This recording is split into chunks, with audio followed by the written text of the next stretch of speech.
கருப்பு வரப்போகுது, உங்களை தாக்க போகுது, கருப்பை வந்துட்டாடா வேட்டை கருப்பேன். இப்படியெல்லாம் ஆர்ஜே பாலாஜி இன்னைக்கு ரோகிணி தியேட்டரில் செம்ம ஃபண்டு பண்ணார். ஆனால் அவர் ஃபண்டில் வந்து ஒரு அர்த்தம் இருக்குது. ஏன்னா அவர் இன்றைக்கி ஹீரோவாக நடித்து நம்ம சூர்யா கெஸ்ட் ரோலா, த்ரிஷா அவங்களும் கெஸ்ட் ரோலாக பண்ணி வெளியே வந்திருக்கோம். கருப்பு படத்தை பற்றி தான் நம்ம பார்க்க போகிறோம். என்னடா எடுத்த உடனே வந்து சூர்யா கெஸ்ட் ரோல் சொல்லிட்டோம், த்ரிஷாவை கெஸ்ட் ரோல் சொல்லிட்டுன்னு தப்பாக நினைக்கிறீங்க.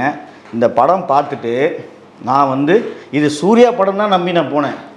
ஆனால் படம் ஆரம்பிக்கிறப்போ ஆஃப் அன் ஹவர் சூர்யா வரவே மாட்டார். அதுக்கப்புறம் ஒரு வழியாக வந்து சும்மா அந்த கிராஃபிக்ஸ்லாம் காமிச்சு கருப்பாக வேட்டை கருப்பாக வருவார். அதுக்கப்புறம் ஒரு ஃபைட்டு வந்தோடனே அதுக்கப்புறம் பார்த்திங்கன்னா ஒரு கோர்ட் ட்ராமா, அதில் ஒரு 10 நிமிஷம் வருவார். அதுக்கப்புறம் ஃபஸ்ட் ஹாஃப் முடிஞ்சிடும். திருப்பி first half second half start பண்ணுறப்போ பார்த்திங்கன்னா ஆளே இருக்க மாட்டார். திருப்பி ஆர்ஜே பாலாஜி தான் எல்லாம் ஃபுல்லாக இருப்பார். திருப்பி ஒரு படம் முடிகிறப்போ ஒரு 15-20 நிமிஷம் வராதுன்னு நினைக்கிறேன். அதுக்கப்புறம் படம் முடிச்சிடறாங்க. என்னடா இது விட்டு விட்டால் சொல்கிறேன்னு நினைக்காதீங்க. உண்மையிலே வந்து இந்த படம் ரிலீஸ் ஆகும்னு ட்ரைலர்லாம் பார்க்குறப்போ அவ்வளோ எதிர்பார்ப்பு இருந்தது. என்னடா சூர்யா ரொம்ப நாளைக்கு அப்புறம் சூர்யா கம்பேக் எங்கே போயிருந்தாருன்னு தெரில. அவங்க ரசிகர்கள்லாம் சொல்கிறப்ப பார்த்தீங்கன்னா சூர்யா ஒரு மறுபடியும் வெற்றி படம். காலையில் நான் அந்த பப்ளிக் பைட்லாம் பார்த்துட்டு அசந்து போயிட்டேன். நல்ல படம் தான் கொடுத்துருக்காரு அப்படின்னு. அதுக்கப்புறம் படம் பார்த்துட்டு ஐயோ சாமி, இது என்ன ஜானர் படம்னே நமக்கு தெரியல. கோர்ட் ட்ராமாவா, இல்லை இது சாமி படமா, இல்லை கருப்பு வந்து எல்லாம் குறி சொல்கிற படமா, இது இல்லை வந்து இது என்னடா இது ஜானர்னு நமக்கே வந்து புதிதாக இருந்து இந்த படம் பார்க்குறப்போ. இந்த படத்தில் ஆர்ஜே பாலாஜி இந்த யாராவது இந்த லோகேஷ் கனகராஜ் ஆளுங்கிட்டலாம் கிளிப்ஸ் கேட்டிருப்பார்னு நினைக்கிறேன். ஏன்னா அதில் லோகேஷ் கனகராஜ் நடிச்ச சில பேர்லாம் இருக்காங்க இந்த படத்தில். ஒரு அந்த ஆர்டிஸ்ட் ட்ராமா கம்பெனியை கூட்டு வந்து இங்கே வச்ச மாதிரி சூர்யாவை எப்படி கதை சொல்லி ஏமாற்றணுமோ, இந்த எஸ்ஆர் பிரபு எப்படி கதை சொல்லி ஏமாற்றணும் பக்காவாக பிளான் பண்ணி ஏமாற்றிருக்காருன்னா நம்ம சொல்லணும் படம் பார்க்குறப்போ. ஏன்னா சூர்யாவுக்கு ஒரு வேலையும் கிடையாது. இப்போது இந்த படம் வந்து கோர்ட் ட்ராமா. ஃபஸ்ட்டு ஆரம்பத்துலேயே பார்த்தீங்கன்னா இந்திரன் மலையாளத்தில் வந்து வேறு லெவல் சூப்பரான ஆக்ட் பண்ணுவார். அவர் பார்த்து கொஞ்சம் ஹைட் கம்மியாக இருப்பார். ஆனால் வந்து பார்த்திங்கன்னா வேறு லெவல் அவர் ஆக்டிங் நேஷ்னல் அவார்டெலாம் வாங்கியிருக்காரு. சூப்பராக ஆக்ட் பண்ணுவார். அவருடைய பொண்ணு சென்னையில் வந்து இறங்குறாங்க. வந்தவொடனே பார்த்திங்கன்னா ரவுடி பசங்க அவர் கையில் இருக்கிற பேக்கும் கழுத்தில் இருக்கிற செயினை அறுத்துன்னு போகிறாங்க. அவங்க பொண்ணோட கழுத்தில் இருக்குது. அந்த பொண்ணு வந்து அதுக்கு ஒரு ஆஸ்பிரேஷன் பண்ணோம், லிவர் ப்ராப்ளம். அந்த லிவர் ப்ராப்ளத்துக்காக சென்னை வந்திருக்கோம். சென்னை வந்தோன்னு ஒரு திருட்டு நடக்குது. திருட்டில் பார்த்திங்கன்னா அவர் வந்து அந்த பொண்ணுக்காக நகை விற்று அவர் ஆப்ரேஷன் பண்ணி வந்திருப்பார். அந்த நகை காணாமல் போயிருக்கோம். அந்த நகை போலீஸ் ஸ்டேஷனுக்கு போய் கேட்டால் கஷ்டப்பட்டு இழுக்கடிப்பாங்க. நகை கிடச்சிரும். நகை கிடச்சோன்னா இல்லைம்மா இது நகை வந்து நாங்கள் கையில் கொடுக்க மாட்டோம், கோர்ட் மூலிமா தான் கொடுக்கணும், ஏன்னா நீங்கள் கோர்ட்டில் ஒரு நல்ல வக்கீலை பார்த்துருவாங்க அப்படின்னா. ஆர்ஜே பாலாஜி வக்கீல். அவர் வக்கீல் நான் வக்கீல் சாதாரண வக்கீல் இருக்கிற எல்லா தில்லங்கடி பண்ணி எவ்வளோ இப்போ ஜட்ஜே கையில் போட்டுக்குவார். அந்த கோர்ட்டே அவருடைய கண்ட்ரோல் தான். மொத்த வக்கீலுமே இவருக்கு கீழே தான் அப்படின்றத ஒரு தர்பார் நடத்துகிற ஒரு வக்கீல். அவருக்கு மூலியமாக வந்து வாங்கிறதுக்கு போவாங்க. இவர் வந்து அவங்ககிட்ட எவ்வளோ காசு பிடுங்கணுமோ பிடுங்குவார். கடைசியில் இந்த நகை தர வராது. இப்போ போலீஸுக்கு வருவாங்க இல்லையா, சாட்சி சொல்கிறதுக்கு வருவாங்க. ஒரு 4-5 லிஸ்ட் இருக்குது. அந்த நகை வாங்கினா கூட சில பொசிஷன் இருக்குது. அந்த எந்த இதுவுமே நடக்காமல் இழுக்கடிச்சு காசை வாங்கிட்டு அவங்கள நடைய வைப்பார். கிளைமேக்ஸில் அந்த கோர்ட் வளாகத்தில் பார்த்திங்கன்னா ஒரு கருப்பு சாமி இருக்கும், வேட்டை கருப்பன். இந்த கருப்பன் வந்து இந்த மிளகா அரைச்சி சாமி வந்து நீங்கள் பண்ணிங்கன்னா கருப்பன் வருவாரா உங்களை காப்பாற்றுவாரான்னு அங்கே ஒரு பூசாரி சொல்லுவார். உடனே இவர் கஷ்டப்பட்டு அந்த மிளகா இடித்து கருப்பு சாமி தடவி கருப்பான்னு சூர்யா வந்துடுவார். அதே கோர்ட் வளாகத்தில் இத்தனை வருஷமாக சூர்யா எங்கே போயிருந்தாருன்னு தெரியாது, கருப்பு சாமி எங்கே போயிருந்துன்னு தெரியாது. இப்போ வருதுன்னு வச்சுக்கோங்க. இதை கூட நம்ம நம்பிடலாம், ஏன்னா சினிமா இதை நம்பி தான் ஆகணும்.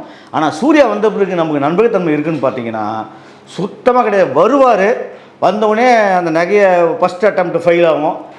செகண்ட் டே போவார். திருப்பி அந்த இது டாக்குமெண்ட்லாம் கொடுப்பாரு. எப்படியோ சாரி சொல்லு, ஜட்ஜு சொல்லு, நான் வந்ததுலேருந்து என்ன மயிலாடில் என்னை கூப்பிட மாட்டேயா, நீ ஒரு மயிலாடுன்னு சொல்லு அப்படின்னோடனே மயிலாடுன்னு சொல்லு. ஓகே சாரி மயிலாடு, எனக்கு அந்த நகை டாக்குமெண்ட்டு கொடுத்துட்டேன், நகை கொடுக்கணுன்னே நகை கொடுத்துட்டேன். அந்த பொண்ணு பார்த்தீங்கன்னா இந்திரன் என் பொண்ணு இறந்துச்சு நீங்களாம் வேஸ்ட்டாக சொல்லி நகையை தூக்கி போட்டு போவார். அப்போ வந்து ஃபஸ்ட் ஸ்டாப் முடியுது. நான் கேட்குறேன், கடவுள் வந்துட்டார், அந்த பொண்ணை காப்பாற்ற முடியலன்றீங்க. எப்படி எதுக்கு தேவையில்லாமல் அந்த பொண்ணு வந்து செத்துச்சுன்னு சொல்கிறீங்க? கிளைமேக்ஸில் பார்த்தீங்கன்னா அந்த பொண்ணும் இந்திரனும் உட்காந்து பிரியாணி சாப்பிட்டு போங்க. அது என்ன லாஜிக்? எதுக்கு இப்படி வச்சார் ஆர்ஜே பாலாஜி? அது சுத்தமாக நமக்கு ஒர்க் அவுட் ஆகலை. சரி ஓகே, ஃபஸ்ட் ஹாஃப் முடிஞ்சுதியா, செகண்ட் ஹாஃப்லாவது ஏதாவது பண்ணுவார்னு பார்த்தியா. இவர் வந்து இந்த எல்லைக்குள்ளே எதுவும் தப்பு நடக்கூடாது, அப்புறம் கோர்ட்டில் போய் யாரும் போய் சொல்லக்கூடாது, வாய் கோணிக்கும், இந்த மாதிரி சாமி இந்த சில்லறத்தனமான சாமி மேஜிக் பண்ணும்ல, இந்த மாதிரி சில்லறத்தனமான விஷயங்களை வச்சு படம் ஃபுல்லாக நம்மளை சில்லறத்தனமாக பண்ணி வச்சுருக்காரு ஆர்ஜே பாலாஜி. அவ்வளோ கேவலமான ஸ்க்ரீன் பிளே, கேவலமான சீனுங்க.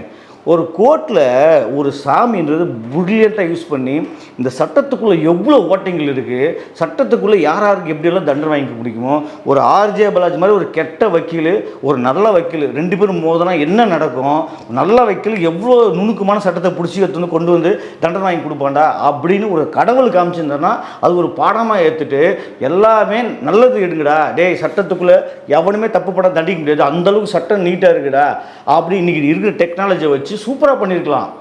அதை விட்டுட்டு சினிமாத்தனமாக ரொம்ப ரொம்ப கேவலமான ஆனவுனா குதிரை ஒரு சூர்யா வரப்பெல்லாம் பார்த்திங்கன்னா ஃபுல்லாக கிராஃபிக்ஸில் போட்டு குதிரை வர சீன் ஒரு 15 நிமிஷம், அப்படியே ஃபஸ்ட் ஹாஃபில் 15 நிமிஷம் 20 நிமிஷம் வர்றாருன்னா செகண்ட் ஹாஃபில் அதே ஒரு குதிரை வர்றது ஒரு 15 நிமிஷம். அதுக்கப்புறம் கிளைமேக்ஸில் போயிட்டு அவ்வளோ பெரிய வக்கீலுங்க, அவ்வளோ பெரிய ஜட்ஜு இருக்கிற இடத்துல போய் துப்பாக்கி எடுத்துன்னு வர்றது, திருப்பி சண்டை போடுறது, திருப்பி எடுத்து வெட்டுறது, இதெல்லாம் எவ்வளோ அம்புக்கமான சீன். ஐயோ ரொம்ப மனசு ஒரு சினிமாவை நம்ம நம்பலாங்க. எங்கள் சினிமான்றதே நம்ம வந்து ஒரு பொய்யான விஷயத்த உண்மை மாதிரி காட்டுறதாங்க. அந்த பொய்யான விஷயத்த உண்மை மாதிரி காட்டுறதே ஒழுங்காக காட்டலன்னு நம்ம எப்படிங்க ஏற்றுக்க முடியும்? அந்த இப்போ இந்திரன் அந்த பொண்ணு அவங்க வர சீன்லாம் நம்ம மனசில் அவ்வளோ டச்சிங்காக இருந்தது, அவ்வளோ நல்லா இருந்தது. ஒரு நகை காணாமல் போய் பதறாங்க, போலீஸ் ஸ்டேஷன் போகிறாங்க, கோர்ட்டுக்கு போகிறாங்க, அவ்வளோ பதட்டமாக இருந்தது.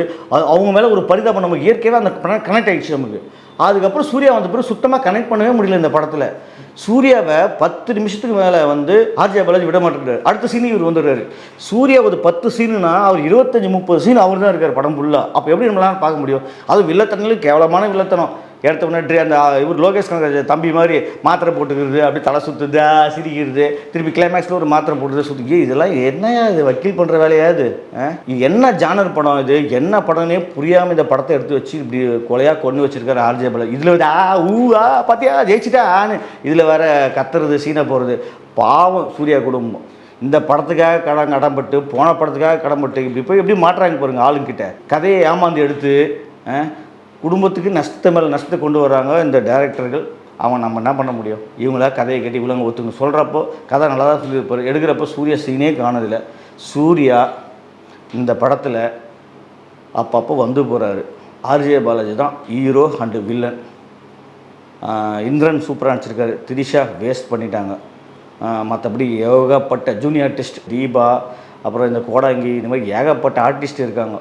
எல்லாருமே வேஸ்ட்டு. பத்தாத்துக்கு நட்டி வேறு ஜட்ஜியாக போட்டு சுத்தமாக ஒரு ஹோட்டலில் ஜட்ஜி இல்லாத வேலையெல்லாம் பண்ணுவார். அதுக்கப்புறம் பார்த்தா திருந்துடுவார் சாமி பார்த்து. நரேனு இது மாதிரி ஏகப்பட்ட ஆர்டிஸ்ட் இருக்காங்க. எதுவுமே யூஸ் இல்லை. இந்த படம் சும்மா இன்றைக்கி பில்டப்பில் ஓடி பில்டப்பில் நல்லா இருக்குது சொல்கிறாங்களே தவிர உருப்படியாக போய் காசு கொடுத்து படம் பார்த்தோன்னு வச்சுக்கோங்க, இந்த படம் நமக்கு சுத்தமாக பிடிக்கலப்பா. எனக்கு பிடிக்கல.